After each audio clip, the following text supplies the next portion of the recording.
Oh, it was just a dream.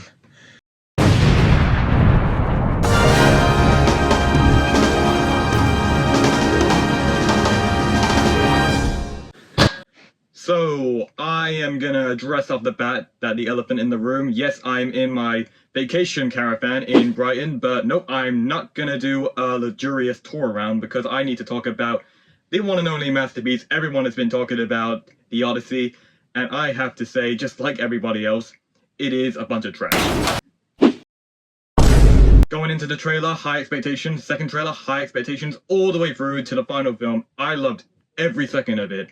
It absolutely beat my expectations and was exactly what I wanted to see from the Nolan magic. I mean, you gotta admit, this guy is literally becoming the next Steven Spielberg, because that guy, he just failed at his last movie. Not like it was a bad movie, he just didn't go all out on it. Same goes to James Cameron, which I wasn't a fan of Avatar 3. But this guy, he must never fail like Steven Spielberg, because the next movie he has to do has to go a little bit smaller, rather than just bigger and badder. First off, the look. The Odyssey falls into the category of Greek mythology. And I have to say, he absolutely nailed the aesthetic of it. He absolutely gave it the treatment of actually not being a lazy studio and going out filming in real locations. And man, did it feel more than real, especially all the scenes where they use very special effects or CGI. It didn't look recognizable at all. It felt so real, like it was chasing you down like nightmare fuel.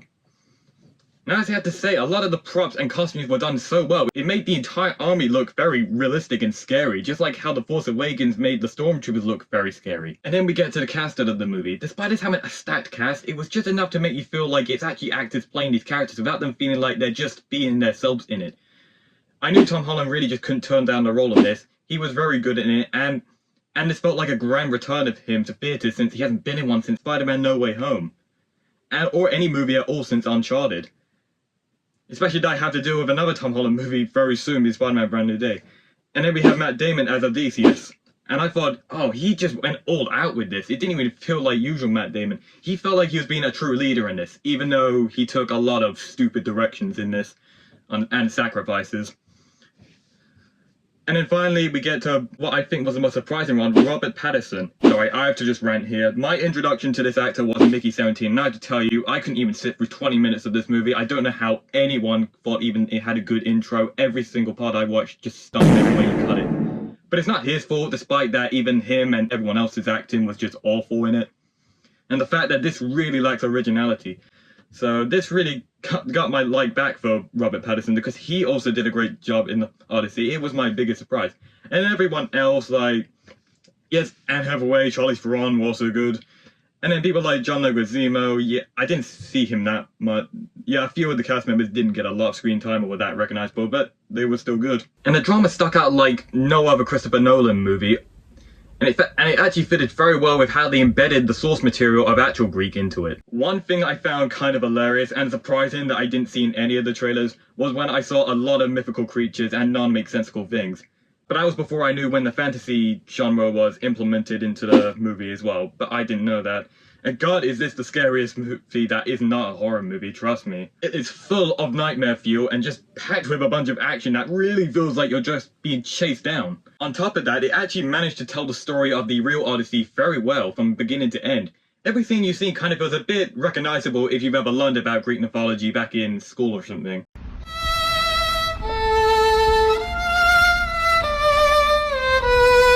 And I promise you, if you give this movie a chance, I promise it's well donely entertaining.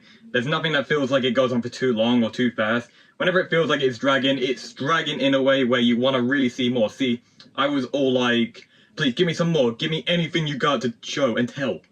Instead of just all like, just trying to beat you with a dumb message. I mean, yeah, you can tell this is a perfect movie. It's literally flawless. It's hard for me to actually come up with any flaws for this. Maybe my only negative is that it's a bit hard to tell what's in the present and what's a time jump or something. But that's kind of just a nitpick from me or something rather than a hot take.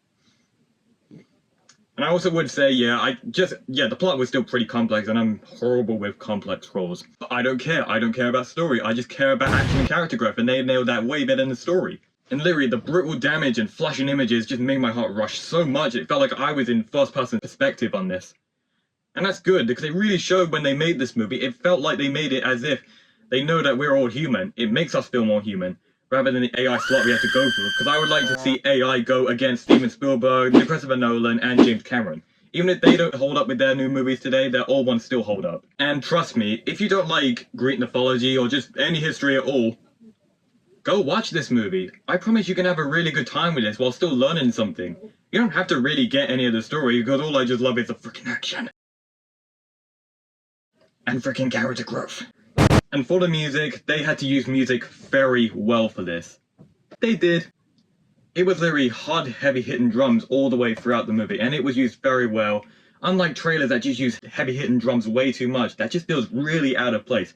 But it was used very well here for the hard-hitting, emotional action moments. Now, I'm not going to go all right out and say that it's his best movie ever. It would be around the middle of a few of the others, but definitely on the better side. But an example of a better movie would be Inception. That movie broke boundaries of how it showed the difference between reality and consciousness. And an example of one that's definitely less better than it would be Tenet. It's a little forgotten, but it's still a good little one that you would still have to probably watch about 3 times to actually understand it. And finally, all the fight scenes were taken very well. They were very well directed and went on and on to the point where you just, oh, like, that is a satisfying boss fight.